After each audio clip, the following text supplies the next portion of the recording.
The Last of Us 2 got so much negative feedback that the stores are giving it away for free with other purchases. Doesn't surprise me. I love how brutally honest trailers are. They're so honest. They hurt. Well, we're about to find out, aren't we? The Last of Us Part 2. Honest trailer. If you haven't seen the game, obviously don't watch it. Rated S for spoilers. This video is brought to you by Facebook Gaming. We're building the world's gaming community. Join us and help shape a creator-first gaming platform where you can build your own community around the games you love to stream. Wait, did he just steal my loading bar from Danganronpa 2? From the studio known for its cinematic masterpieces, and also this Pants Bandicoot, comes the sequel to one of the most highly regarded hallway shooters in gaming history that brings innovation to the series in a way the world has never seen before, by sucking every ounce of joy out of it. The Last of Us 2. Oof. So true. Swallow the bitter pill that is The Last of Us 2, as Neil Druckmann reaches deep into his nihilism to bring you a brutal depiction of the evils of human nature once again. Except instead of any underlying message of hope, everyone just wants to torture and murder each other, as the sequel tries to capture the lightning in a bottle that was its predecessor. Oof. But manages to light it on fire instead, creating a Molotov cocktail of controversy, with rumors of extreme studio crunch times, massive story leaks, swapping out voice lines and character skins in trailers, extremely restrictive review agreements, and absolutely historic review bombing, as basically everyone on the internet decides that the game is either a monumental work of art or an absolute flaming pile of trash, when the real answer is somewhere in between. It's an unparalleled technical achievement that makes you feel like a pile of trash when you play it. Enter the overgrown wreckage of Seattle, as you explore a city turned into a lawless crater of destruction in the aftermath of a pandemic, much like actual modern Seattle. As you explore beautifully designed set pieces of dilapidated buildings, broken bridges, and dense forests that start off with a surprisingly open zone to explore at your own pace, before funneling you back into one-way corridors for the rest of the game, where you'll pick through every last closet so you can hoard half scissors like they're elixirs in a Final Fantasy. Thank you! Crack safes with the combinations that people helpfully left on notes 5 feet away. Find your 18th pristine guitar so you can play your girlfriend the world's worst cover of Take On Me. Almost missed that.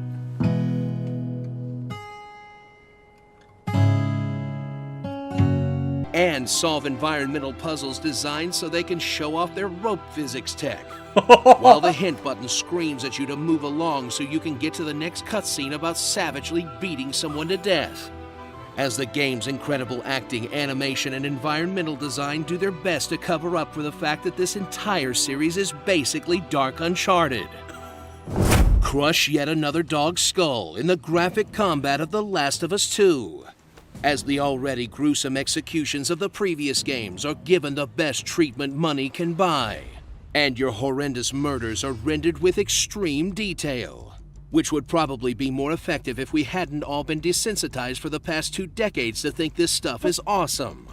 As you angrily MacGyver a variety of guns, bows, and makeshift explosives to smash your enemies into pulp, or go in quiet with the signature stealth mechanics that will have you hearing through walls like you're the Daredevil, to sneak up behind your foes and take them down quietly with your now infinite shiv, then get immediately spotted because of the 2-minute-long choking animation, and be forced to die-hard your way through the rest of the fight, mashing the dodge mechanic to duck and weave like a seasoned boxer if they get too close, until you get caught and watch yourself get butchered like poultry, or get your head mashed in with a hammer, or get your face eaten off, and so on and so forth, in unforgiving combat whose brutality is pretty satisfying despite its best intentions, and definitely the high point of an otherwise unrelenting slog through terrible circumstances and worse decisions that will have you saying, "Man, I can't wait till I get back to the part where I shotgun a guy in the face and his friends cry out his name in anguish." Experience the full misery of The Last of Us 2's narrative, as the sequel decides the tone and characters of the previous game just weren't up to par, and kills off one of the first game's main characters within the first couple of hours, setting off a John Wick-style revenge plotline that will have Ellie murdering hundreds in a quest for her father figure's killers. Until you get to the twist, and they have you play as Joel's murderer.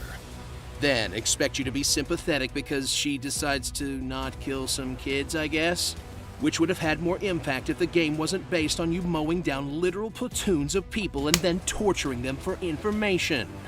Not to mention the extremely convenient encounters as secondary characters appear out of nowhere, then are taken out just as unceremoniously, that have little to no impact on the story because you never actually gave a about them in the first place. Thank you! As The Last of Us 2 desperately struggles to be poignant by making the character you control do dumb and unspeakable over and over again, and then tries to make you feel bad for controlling them. All while making the same tired point about revenge being bad that was cliché in biblical times, in a narrative that will leave you feeling as hollow, pointless, and nihilistic as the world of The Last of Us 2. I mean, at least the protagonist of Spec Ops: The Line had a way out. So shiv that clicker and get ready to feel like shit. In a technical marvel that's the closest that video games have ever come to the feeling of reading a great work of literature. What? Fuck off! What feels important is occasionally fascinating, but mostly just sucks to get through. Have you not played a Kojima game? If you really want to save $60, just put The Walking Dead and The End of Old Yeller on at the same time. It should give you about the same experience. I've never seen it, but I think I get it. ELLIE, Degenerate. Mazel Tov. Rhonda, Drowsy. Short Round. Dende. Hunger. Asia. Excuse me. He's not even... Okay. This is just getting ridiculous. Kill Jill 2, Depression Boogaloo. You know, the most unbelievable thing about this game is trying to make us think that people are going to play the PS Vita during the apocalypse. We all know that the Game Gear is the post-apocalypse console of choice. It's a handheld and a brick. Video games.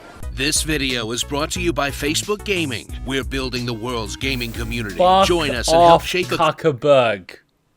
Facebook is known as the hub of download any YouTube video, start up your own Facebook page, re-upload the video, and monetize the views. Fuck off. That's why no one uses Facebook anymore. Go try to get my data some other way. Honest trailer. 100% they nailed it. That was perfection. Apart from the bit at the end where they just sort of started stabbing characters, but like the whole first minute, the whole first 3 minutes, 100%. I'm just nodding in yes, I agree. Everything that I said throughout the playthrough, they just brought it up. You could tell that they played it. Beautiful. Beautiful. Like, mwah. Is why I love honest game trailers. They're actually honest. And they're legit. And the point that he said about the reviews either being a burning pile of dog shit or 10 out of 10. The game ain't 10 out of 10, but the game isn't a burning pile of dog shit either. It's not a 1 or a 2, but it certainly ain't a fucking 10. And what he brought up about the reviewers is 100% too. All the reviewers that got the game early, they knew that if they tank it or speak the truth, they will never get to review another Sony title again. So they basically did the only thing they know how to do. It is amazing. It is the greatest thing I've ever played. They all fucking did the same thing. You know why? Because they want the early editions to put the reviews out because this. Honestly, the game is probably a 6. It's not an 8. It's not a 9, and it definitely ain't a fucking 10. It's probably a 6. Why? Because it's more than a 5. It's a lot of that 6 is being carried by the characters in The Last of Us Part 1 and the franchise itself. The game itself was fun enough to play, yes. But if I was playing the game for the gameplay mechanics, I'd be bored as shit. I was playing it for the story. So, I say 6. Maximum 6. Maximum. Probably more realistically a 5.5. Why? Glitches? Assets for... like, we showed you guys. The glitches they had? Okay. I can deal with that. But assets not loading and your ranged weapons being able to see a model, but the model is behind something that isn't loaded at that distance? What the fuck? The game is like, ugh, you know. I'm always here for the story. The gameplay, yeah, cool. It's fun the first few times, but after a little bit, it's like, arrow, shoot, pew, pew. And the sneak mechanic, like you mentioned, you can hear through walls. The fuck is that about? I know MGS4 added that mechanic of being able to hear, but they didn't show you where the enemy was. They showed you which direction the sound was coming from, which is 10 times more realistic, because then I'm using surround sound hearing to be like, the guy's probably in that direction and I can hear footsteps over there, which is good. But being able to see, it just feels like it's, you know, it's like, oh, we wanted to put that mechanic in there, but we didn't want to nail the sound, so instead we just put, like, the white figurine in there. And you know what we're going to do for the stalkers? Guess what? You can hear them, but you can't see them. Get it? They're stalkers. Like, it was one of those things. So, yeah, definitely 5.5, 6. 5.5, 6. 100%. 5.5, 6. And yeah, the Joel thing hurt, made me angry. The Alice thing hurt, made me angry. The plot and the message... Nier Automata, like you mentioned, Nier Automata hit me a lot more in the feels. The thing with Joel made me really fucking angry. Nier Automata made me fucking depressed for a week. Made me literally fucking depressed for a week. For a week, I was depressed and thinking about the game, trying to rationalize. And then continued playing it. So, you know what? Nier Automata, a lot fucking better than The Last of Us Part 2. Resident Evil 3, yeah, it was better than The Last of Us Part 2. I played it blind and I enjoyed it a lot more. Hell, I even enjoyed Resident Evil Part 2 a lot more than The Last of Us Part 2. Being honest. Careful, Kuma.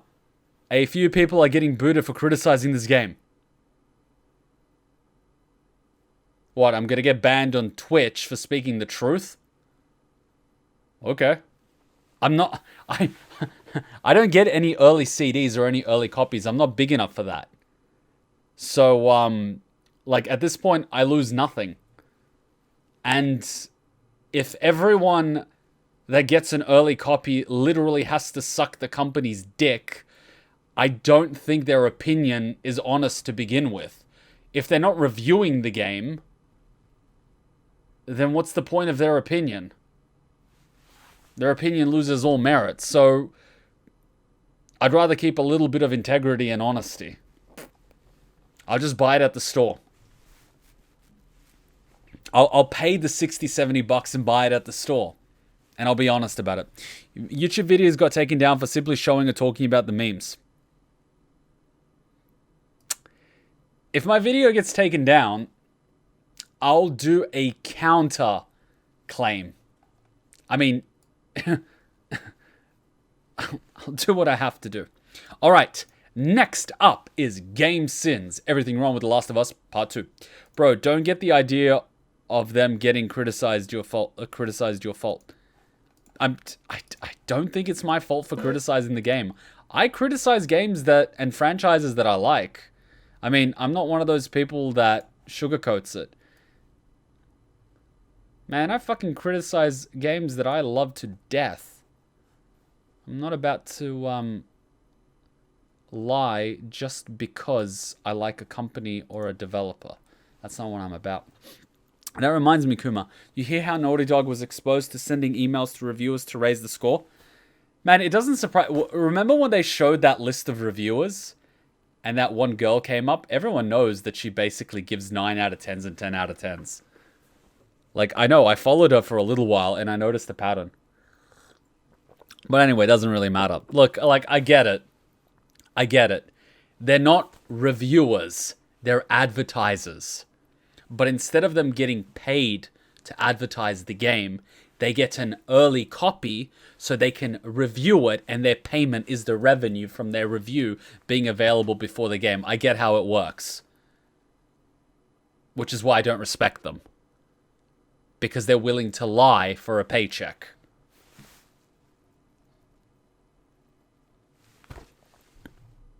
If you don't like my opinion, well, if the shoe fits. If the shoe fits.